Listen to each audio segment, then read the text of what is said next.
Alright, so this is my dog. She won't move. But anyway, this is my computer. So, it has 3 Fantex fans running on the top.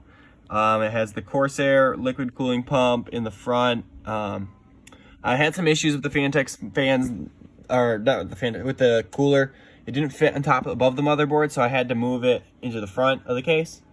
Then I got 4 Corsair Vengeance RGB RAM, and then I have an MSI GeForce RTX. I don't remember what the specs are on the graphics card down here. And then I have an Asus ROG Strix B55 or 550E gaming motherboard in the back there.